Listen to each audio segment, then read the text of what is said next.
Right ఇక bulletin లో breaking news చూస్తున్నాం. రేపు విచారణకు హాజరు కావాలన్న ఈడీ నోటీసులపై కేటీఆర్ స్పందించారు. ఏసీబీ తనపై నమోదు చేసిన ఎఫ్ఐఆర్ ను రద్దు చేయాల్సిందిగా ఇప్పటికే హైకోర్టులో తాను వేసిన పిటిషన్ పై తీర్పు రిజర్వులో ఉందన్నారు. హైకోర్టు తీర్పు వచ్చే వరకు తనకు సమయం ఇవ్వాల్సిందిగా కేటీఆర్ కోరారు. ఈడీ నోటీసుకి కేటీఆర్ సమాధానం పంపించారు.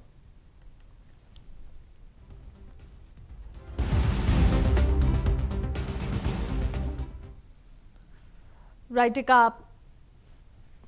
రేపు విచారణకు హాజరు కావాలన్న ఈడీ నోటీసులకు కేటీఆర్ సమాధానం చెప్పినట్లుగా తెలుస్తోంది.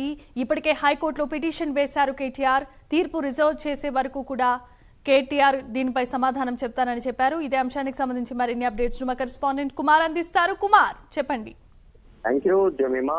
ఏదైతే ఫార్ములా ఈ కార్ రేసుకు సంబంధించి ఇటు ఏసీబీతో పాటు ఈడీ అధికారులు కూడా కేసులు అయితే నమోదు చేశారు. ఈ నేపథ్యంలోనే రేపు 7వ తారీఖుని విచారణ హాజరవ్వాలంటూ కూడా ఇటు ఈడీ అధికారులు అయితే నోటీసులు జారీ చేశారు. గతంలో ఇటు అరవింద్ కుమార్ కి అలాగే మరొక పక్క బిఎల్ఎన్ రెడ్డికి కూడా నోటీసులు జారీ చేశారు. కానీ వాళ్ళిద్దరు మాత్రం గైర్హాజరయ్యారు. తమకు సమయం కావాలంటూ కూడా కోరడంతో ప్రస్తుతం వాళ్ళిద్దరికీ టైం ఇష్యూ కూడా 8, 9 తారీఖుల్లోనే ఈడీ విచారణకు హాజరు కావాలంటూ కూడా ఈడీ అధికారులు నోటీసులు అయితే జారీ చేశారు. అలాగే అదే సమయంలోనే కేటీఆర్ కూడా నోటీసులు అయితే జారీ చేశారు. రేపు విచారణకు హాజరు కావాలంటూ కూడా నోటీసులు జారీ చేసిన నేపథ్యంలోనే రేపు విచారణకు సంబంధించి కేటీఆర్ కూడా స్పందించారు. ఏసీబీ తనపై నమోదు చేసిన ఎఫ్ఐఆర్ ను రద్దు చేయాలని ఇప్పటికే హైకోర్టులో వేసిన కేసులో తీర్పు రిజర్వ్ ఉందని హైకోర్టు పైన ఉన్న గౌరవంతో హైకోర్టు తీర్పు వెలువరించేంత వరకు ఆ అంశంలో తనకు సమయం ఇవ్వాలంటూ కూడా కేటీఆర్ అయితే కోరడం జరిగింది. ఈ సమాధానమే నేరుగా ఈడీకి కూడా పంపినట్లయితే ప్రస్తుతం తెలుస్తుంది. ముఖ్యంగా రేపు విచారణకు హాజరవుతారా లేదనేది అయితే సర్వత్రా ఉత్కంఠ నెలకొన్న నేపథ్యంలోనే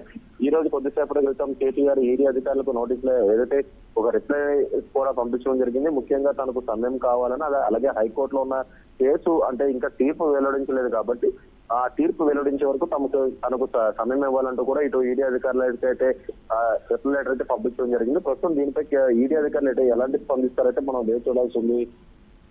right, thanks for the updates Kumar.